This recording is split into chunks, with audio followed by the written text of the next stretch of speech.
kung Pilipinas, maganda ka, di ba? Magandang maganda. Mabait ba siya? Mabait naman. Si Chris naman, hindi pa nga ako pumuporma, binigyan mo na. Level na ba kayo ni Corina? Are you at that stage na committed na ba? I'm getting to know her, and she's a very nice and warm and sincere person.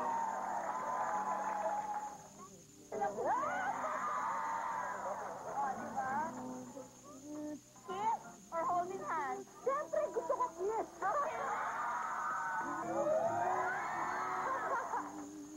Mar.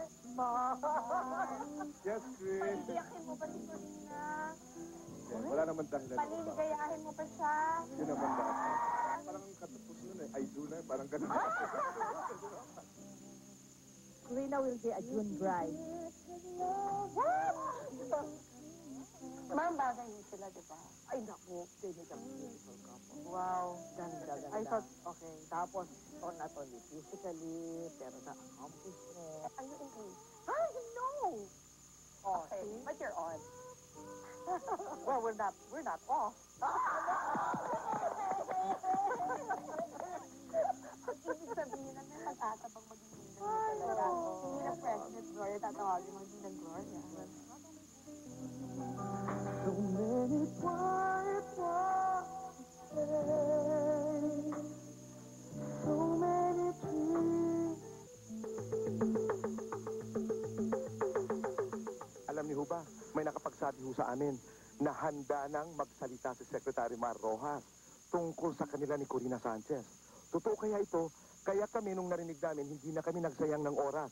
Eto't papunta na ho tayo sa bahay ni Secretary Mar Rojas at tatanungin natin, ano nga ba ang kanilang relasyon ni Corina Sanchez? Sama na kayo. Narito na ho tayo sa bahay ni Secretary Mar Rojas. Susubukan ho natin kung tayo'y kakausapin. Tara na. Andyan ho si, Secretary Rojas. O, sige, halika na. Andyan daw. Ay, bukas ho ang pintuan.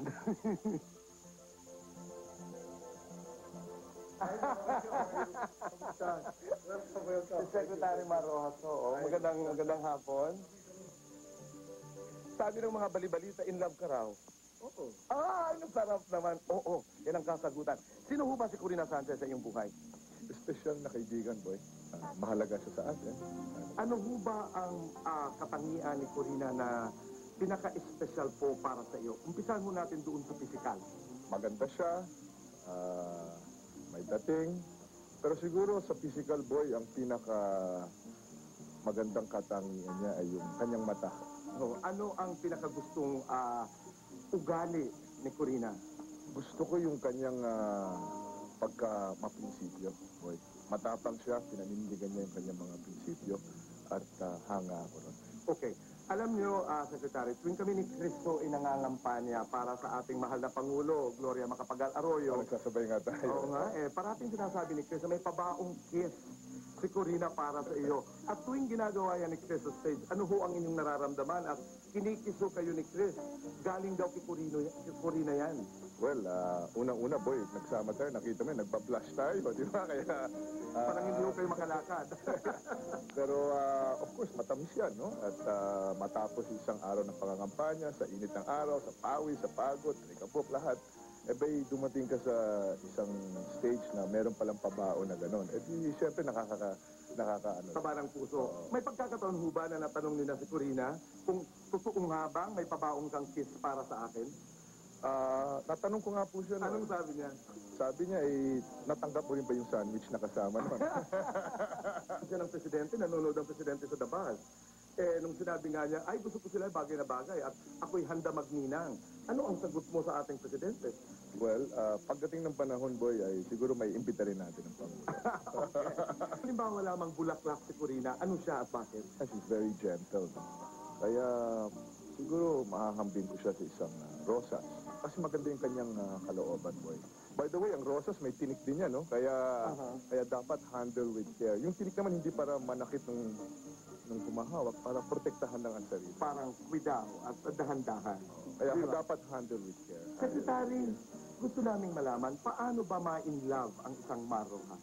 My love, Oo, paano ho ba kayo pag kayo'y in love? tunay. Kilala natin si Corina Sanchez. Ano ang inyong impression sa kanya? Matapang siya, hanga ako sa kanya. Pero nung nakilala ko na siya, nakita ko na heart of gold siya. Kung halimbawa meron lamang ho kayong iaalay, ihahandog na awitin sa kanya.